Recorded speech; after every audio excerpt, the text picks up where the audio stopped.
የ2018 በጀት ዓመት ከቀደሙት ዓመታት የሚለየው ክልላችን የትምህርት ሴክተሩን ጨምሮ በሁሉም የልማት ዘርፎች የክልላችንን የመልማት አቅም ሀገራዊና ዓለማዊ ድሎችና ፈተናዎችን ታሳቢ ያደረገ የ25 ዓመት ፍኖተ ካርታና የ5 ዓመት ስትራቴጂ ዕቅድ የተዘጋጀበት ዓመት መሆኑ ነው።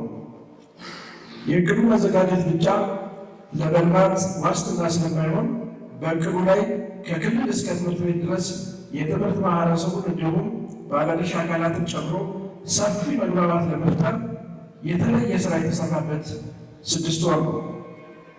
ዕቅዳችን ፍሬያማ እንዲሆንም ከክልል እስከ ትምህርት ቤት ድረስ ተከታታይ የአመራርና የባለሙያ ድጋፍ ሲደረግ ቆይቷል። በመሆኑ በትምህርት ሴክተሩ ባለፉት 6 ወራት በተሳትፎም ሆነ በጥራት በኩል ተስፋ ሰጪ ውጤት ተመዝግቧል።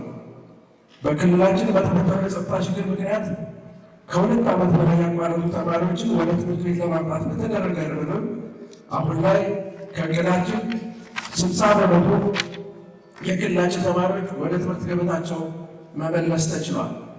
በትምህርት ቤት ደረጃ ማሻሻል አበረታች ስራ እየተሰራ ሲሆን 218 በላይ አዲስ ትምህርት ቤት እና ከ7000 በላይ ደግሞ አዲስ መማሪያና የአስተዳደር ክፍሎች ተገንብተዋል። ዘግይተው ወደ ትምህርት ቤት የመጡ ተማሪዎችን በተፋጠነ የትምህርት አቀራረብና በማካካሻ ትምህርት የአዳር ጥናትን ጨምሮ ተማሪ በማብቃት በኩል ተጠናክሮ መቀጠል ያለበት ትልቅ ጅምር ያየንበት ግማሽ ዓመት ነው። ትምህርትን ከመሰረቱ በሕፃናት አእምሮ ለመዝራት ቅድመ መደበኛን በቀበሌ 1 ለመገንባት አቅደን እየሰራን ሲሆን ከሰው ተኮር ስራዎቻችን ውስጥ መደበኛ ተማሪዎችን የትምህርት ቤት ምገባ ፕሮግራም አስደናቂ ስራ እየተሰራበት ይገኛል።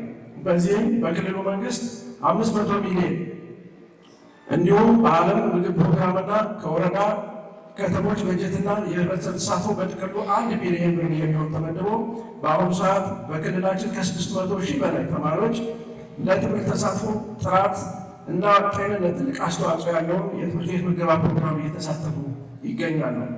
አሰራርና አደረጃጀትን በማስተካከል እንዲሁም ዲጂታል ትውልድን ለመገንባትም የተጀመሩ ስራዎች ተጠናክረው የሚቀጥሉ ይሆናል። ክቡራትና ክቡራን የዚህ መድረክ ተሳታፊዎች በግማሽ ዓመቱ የመማሪያ መጽሐፍትን ጨምሮ የትምህርት ግብዓትን ለማሟላትና የሀገራዊና ክልላዊ ፈተና ተፈታኝ ተማሪዎችን ውጤት ለማሻሻል ልዩ ትኩረት በመስጠት በየደረጃው ያላሰለሰ ጥረት እየተደረገ ይገኛል። የትምህርት የካፒታል ፕሮጀክቶችን አፈጻጸም ስናይ በተስፋ ሰጪ እንቅስቃሴ ላይ ሲሆን በተለይ ለክልላችን አዲስ የሆኑት ከ7 ቢሊዮን ብር በላይ የሚገነቡት የ4 ሞዴል ሁለተኛ ደረጃና የ3 አዳሪ ትምህርት ቤቶች እንዲሁም በክልሉ መልሶ መቋቋምና ልማት ፈንድና ሌሎች በፌዴራል መንግስት ድጋፍ የሚገነቡ የትምህርት ግንባታዎች ለ2019 በጀት ዓመት ስራ ለማስጀመርና ሌሎችም ስራ የጀመሩትንም የበለጠ ደረጃቸውን ከፍ ለማድረግ ሰፊ ርብርብ እየተደረገ ይገኛል። በሌላ በኩል በ6 ወሩ በሴክተራችን የተመዘገቡ ስኬቶች የመኖራቸውን ያህል አሁን በርካታ ተማሪዎች ወደ ትምህርት ቤት አልመጡም። ሌሎች በዓመቱ መጀመሪያ ታቅደው በተፈለገው ልክ ያልተሳኩ መደበኛ ተግባራትም በቀላሉ የሚታዩ አይደሉም።